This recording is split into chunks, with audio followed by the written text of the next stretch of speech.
अंकिता और आप देख रहे हैं सत्यहिंदी.com। एक नजर अब तक की सुर्खियों पर। दिल्ली में बच्चों के एक अस्पताल में आग लगने की घटना को मुख्यमंत्री अरविंद केजरीवाल ने दिल तोड़ने वाली घटना बताया है। उन्होंने एक्स पर लिखा कि बच्चों के अस्पताल में आग की ये घटना हृदय विदारक है।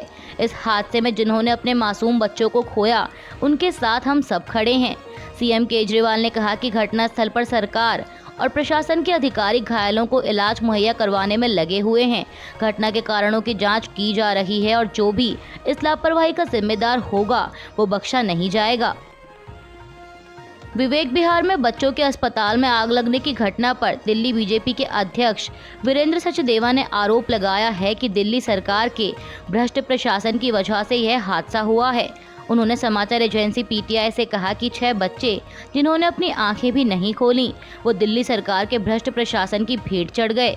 सचदेवा ने पूछा कि मेरा सवाल है कि आखिर यह होता क्यों है। हर बार दिल्ली सरकार जांच की बात कहकर बच जाती है। मुंडका का हादसा हो, अलीपुर का हादसा हो, नरेला का हादसा हो या करोलबाग के 2 होटल का हादसा हो, हर बार जांच की बात कही जाती है, लेकिन बाद में फिर लूट शुरू हो जाती है। लोकसभा चुनाव के 7वें चरण की तैयारियों में जुटे प्रधानमंत्री मोदी ने उत्तर प्रदेश के मिर्जापुर में एक चुनावी रैली को संबोधित किया। इस दौरान उन्होंने इंडिया गठबंधन को सांप्रदायिक और जातिवादी बताते हुए कहा कि इंडी गठबंधन वालों को देश अच्छी तरह से जान गया है। ये लोग घोर सांप्रदायिक, घोर जातिवादी और घोर परिवारवादी हैं। जब भी इनकी सरकार बनती है तो ये इसके आधार पर ही फैसले लेते हैं। अभी देखिए यहाँ पर चुनाव हुए, हमारे यादव समाज के इतने होनहार लोग हैं, लेकिन उन्होंने अपने परिवार के लोगों को ही टिकट दिया, बाहर के एक को भी नहीं दिया। पीएम मोदी ने आगे कहा कि मिर्जापुर को तो इन्होंने बदनाम करके रखा था। इन्होंने पूरे यूपी के पूर्वांचल को माफिया का सुरक्षित ठिकाना बना दिया था। जीवन हो या जमीन कब छिन जाए कोई नहीं जानता था। समाजवादी पार्टी सरकार में तो माफिया को भी वोट बैंक के हिसाब से देखा जाता था, लेकिन अब ऐसा नहीं है। अब यहाँ हमारे योगी जी और उनकी पूरी सरकार मेरा जो स्वच्छता अभियान है उसे बहादुरी से आगे बढ़ा रहे हैं। यहाँ बराबर सफाई चली है। प्रधानमंत्री ने कहा कि सपा सरकार में पहले जनता थर-थर कांपती थी और अब भाजपा सरकार में माफिया थर-थर कांप रहा है। मिर्जापुर के अलावा प्रधानमंत्री मोदी ने घोसी में भी एक चुनावी सभा को संबोधित किया। यहाँ भी उन्होंने इंडिया गठबंधन को आड़े हाथ लेते हुए कहा कि इंडी गठबंधन चाहता है सभी जातियां आपस में लड़ें, राजपूत, ब्राह्मण, राजभर, दलित, कायस्थ सब आपस में झगड़ा करके कमजोर हो जाएं। पीएम मोदी ने कहा कि आप सोच रहे होंगे कि इंडी गठबंधन का इससे क्या फायदा होगा। उन्होंने कहा कि जब समाज के लोग एकजुट नहीं रहेंगे तो आपका असली मुद्दों से ध्यान भटक जाएगा। प्रधानमंत्री ने विपक्ष पर हमला जारी रखते हुए आगे कहा कि यह लोग अपनी असली 3 साजिशों को पूरा करने का लक्ष्य लेकर चल रहे हैं। पहली, संविधान को बदलकर लिख देंगे कि भारत में धर्म के आधार पर आरक्षण होगा। दूसरी, SC, ST और OBC के आरक्षण को खत्म कर देंगे। तीसरी, पूरा का पूरा आरक्षण धर्म के आधार पर मुस्लिमों को देने का प्लान है। रक्षा मंत्री राजनाथ सिंह ने NDTV को दिए एक इंटरव्यू में कहा कि 2014 में प्रधानमंत्री नरेंद्र मोदी के सरकार में आने के बाद देश की आर्थिक स्थिति में काफ़ी बदलाव आया है। उन्होंने कहा कि 2004 से 2014 तक देश में कांग्रेस की सरकार थी और उस वक्त मनमोहन सिंह प्रधानमंत्री थे। तब वैश्विक स्तर पर देश की अर्थव्यवस्था 11वें स्थान पर थी, लेकिन 2014 में पीएम मोदी के सत्ता में आने के और कार्यभार संभालने के बाद देश की अर्थव्यवस्था वैश्विक स्तर पर 5वें स्थान पर पहुंच गई है। उन्होंने कहा कि भारत की अर्थव्यवस्था बहुत तेजी से बढ़ रही है। इसके साथ ही देश में बढ़ रही बेरोजगारी के बारे में पूछे जाने पर राजनाथ सिंह ने कहा कि देश में कांग्रेस के वक्त से ही बेरोजगारी की समस्या रही है, लेकिन उस वक्त की सरकार ने इस दिशा में कोई काम नहीं किया। हालांकि इसे कम करने के लिए पीएम मोदी सरकार ने असरदार कदम उठाए हैं।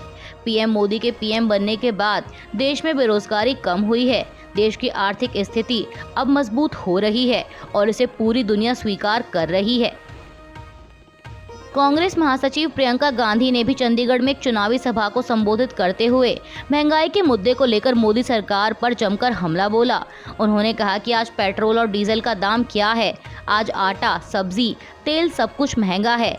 घर में कोई बीमार पड़ता है तो घबराहट होती है कि किस तरह इलाज करवाएंगे। आज खेती से किसान कमा नहीं पा रहा। हर खेती के सामान पर पीएम मोदी ने जीएसटी लगा दी है। प्रियंका ने कहा कि पीएम मोदी से पूछिए कि किसानों की समस्या क्या है, वे कुछ नहीं बोलेंगे।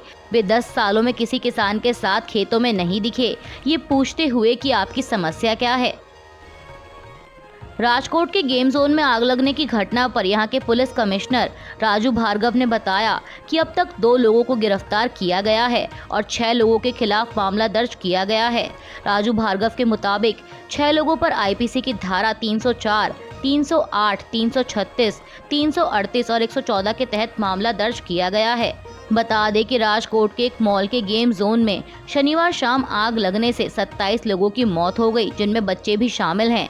मामले की जांच के लिए एसआईटी गठित की गई है। इसमें फॉरेंसिक लैब के निदेशक और अग्निशमन विभाग के अधिकारी भी शामिल हैं।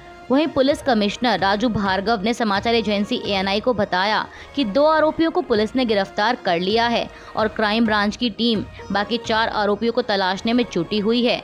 हमारी कोशिश रहेगी कि जल्द से जल्द जांच पूरी करके मामले में आरोप पत्र दाखिल किया जाए। देश के चुनावी माहौल में जारी राजनीतिक बयानबाजी के बीच कर्नाटक के मंत्री शिवराज तंगादागी ने प्रधानमंत्री मोदी पर तीखा तंज कसा है। उन्होंने कल शनिवार को कहा कि अगर भाजपा लोकसभा चुनाव जीत जाती है तो प्रधानमंत्री नरेंद्र मोदी हर गांव में अपना मंदिर बनवाएंगे। बता दें कि उनकी यह टिप्पणी प्रधानमंत्री मोदी की दैवीय शक्ति वाले बयान की पृष्ठभूमि में आई है, जिसमें पीएम मोदी ने कहा था कि उनका जन्म बायोलॉजिकल नहीं है बल्कि उन्हें भगवान ने भेजा है। अब इसी पर तंज कसते हुए पिछड़ा वर्ग विकास और कन्नड़ एवं संस्कृति विभाग संभालने वाले शिवराज तंगादागी ने कहा कि अगर प्रधानमंत्री मोदी इस बार जीतते हैं तो हर जगह उनके मंदिर बनने लगेंगे। राम मंदिर बन चुका है और अन्य भी बन रहे हैं। अब वह कहेंगे कि मेरा अपना मंदिर बनना चाहिए, क्योंकि उनके बयान इस तरह के हैं। असम के मुख्यमंत्री हेमंत बिस्वा शर्मा को मुस्लिम विरोधी बताने वाले आरोपों का अब उन्होंने खुद ही जवाब दिया है। दरअसल न्यूज 18 इंडिया को दिए गए इंटरव्यू में जब उनसे पूछा गया कि आप मुसलमानों को कभी उनके बच्चे, कभी मदरसे और कभी शादी के लिए डराते रहते हैं, तो इस पर जवाब देते हुए उन्होंने कहा कि इसमें गलत क्या है। आप उतने ही बच्चे पैदा करेंगे ना जितने को आप शिक्षा दे सकें, वो बोलने में गलत क्या है। आज असम के 300 बच्चे डॉक्टर की पढ़ाई कर रहे हैं। ये बच्चे मदरसा नहीं जाते, क्या मैंने उन्हें कोई गलत सलाह दी? इसी सलाह की वजह से असम को आज 300 बच्चे डॉक्टर मिल रहे हैं। उन्होंने आगे कहा कि मैंने मुस्लिम समाज को सलाह दी कि छोटी उम्र में बच्चों की शादी ना कराओ, ये लीगल एडवाइस है। संविधान हमें इसका अधिकार देता है, कोई भी कम उम्र में शादी ना करें, ये देखना स्टेट का काम है। मैं बस अपनी ड्यूटी कर रहा हूँ। मैं नहीं चाहता कि कोई मुझसे डरे, वो बस कानून का पालन करें। मेरे बारे में कुछ भी नैरेटिव लिखा जाए, मैं हमेशा मुसलमानों के हित में ही बात करता हूँ। उनको अच्छी शिक्षा मिले, कम उम्र में उनकी शादी ना हो, महिलाओं के स्वास्थ्य को ध्यान में रखकर बच्चे हों। समाजवादी पार्टी प्रमुख अखिलेश यादव का कहना है कि अमीरों की कठपुतली भाजपा सरकार ढह गई है। उन्होंने एक्स पर लिखा कि भाजपा ने लाभार्थी बनाए और इंडिया गठबंधन 2 गुना मुफ्त राशन देकर महिलाओं व बेरोजगारों को 1-1 लाख रुपए और 30 लाख नौकरियां देकर एक अति लाभार्थी वर्ग बनाने जा रहा है। गरीबों मजदूरों की इंडिया गठबंधन सरकार देश की दबी कुचली, शोषित, वंचित और सामाजिक आर्थिक रूप से कमजोर आम जनता के लिए ऐसे बदलाव लाएगी जिसका फायदा देश की 95% आम जनता को मिलेगा। अखिलेश ने कहा कि लगातार झूठ बोलने वाली भाजपा पर अब ना तो जनता का विश्वास है, ना ही भाजपा से जनता को कोई आस है। अमीरों की कठपुतली भाजपा सरकार ढह गई है। बिहार में रैली को संबोधित करते हुए पीएम मोदी ने आगे आरजेडी पर भी निशाना साधा। उन्होंने कहा कि मैं आज बिहार के लोगों को एक और गारंटी दे रहा हूं, जिन्होंने बिहार के गरीबों को लूटकर नौकरी के बदले जमीन लिखवाई है। कान खोलकर सुन लो, उनका भी जेल जाने का काउंटडाउन शुरू हो चुका है। प्रधानमंत्री की इसी टिप्पणी पर पलटवार करते हुए आरजेडी नेता तेजस्वी यादव ने कहा कि बिहारी गुजराती से डरता नहीं है, यह झारखंड और दिल्ली नहीं है। एक बार हाथ लगाकर तो दिखाइए, बिहारी किसी से डरता नहीं है। हमारे भगवान कृष्ण का जन्म ही जेल में हुआ है। तेजस्वी ने कहा कि एक 75 साल के बुजुर्ग एक 34 साल के नौजवान को धमकी दे रहे हैं कि हमें चुनाव हराओगे तो हम तुम्हें जेल भेज देंगे। आरजेडी नेता ने कहा कि जनता फैसला करेगी। प्रधानमंत्री मोदी के तेजस्वी यादव पर दिए गए काउंटडाउन वाले बयान पर आरजेडी नेता मनोज झा ने भी प्रतिक्रिया दी है। उन्होंने एक प्रेस कॉन्फ्रेंस के दौरान कहा कि हमारे पीएम मोदी ने आरजेडी नेता तेजस्वी यादव को धमकाते हुए कहा है कि उन्हें 4 जून के बाद जेल भेज दिया जाएगा। मनोज झा ने कहा कि वह कानून अपने हाथ में ले रहे हैं। उन्हें तेजस्वी यादव से क्या परेशानी है? क्या यह है कि वह रोजगार देने और महंगाई कम करने की बात करते हैं? प्रधानमंत्री मोदी के बयान पर दिल्ली के मुख्यमंत्री अरविंद केजरीवाल ने भी पलटवार करते हुए कहा कि कल बिहार में मोदी जी ने कहा कि कुछ दिनों में तेजस्वी यादव जेल जाएंगे। इससे साफ जाहिर है कि कौन जेल जाएगा, कितने दिन जेल में रहेगा, ये मोदी जी तय करते हैं। ये बात जब मैंने कुछ दिन पहले कही थी तो मुझसे पूछा गया कि मैं ये कैसे कह रहा हूँ, लेकिन कल मोदी जी ने पूरे देश के सामने कबूल किया। वहीं कपिल सिब्बल ने भी पीएम मोदी के बयान पर विरोध जताते हुए एक्स पर लिखा कि बिहार की जनता को एक और गारंटी। पीएम मोदी ने कहा है कि एक बार जब तेजस्वी हेलीकॉप्टर पर अपना चक्कर पूरा कर लेंगे तो उनका जेल जाने का रास्ता साफ हो जाएगा। कपिल सिब्बल ने कहा कि मैं इसे 4 तरह से देखता हूँ। पहला ये कि यह आचार संहिता का उल्लंघन है। दूसरा ये कि इससे यह भी स्पष्ट होता है कि जांच एजेंसियां पीएम के इशारे पर काम करती हैं। तीसरा, चुनाव आयोग इस पर कार्रवाई नहीं करेगा। और चौथा ये कि कोई भी राष्ट्र ऐसा डिजर्व नहीं करता। पूर्वी दिल्ली के विवेक विहार इलाके में बच्चों के अस्पताल में आग लगने की घटना से कम 6 नवजात बच्चों की मौत हो गई है।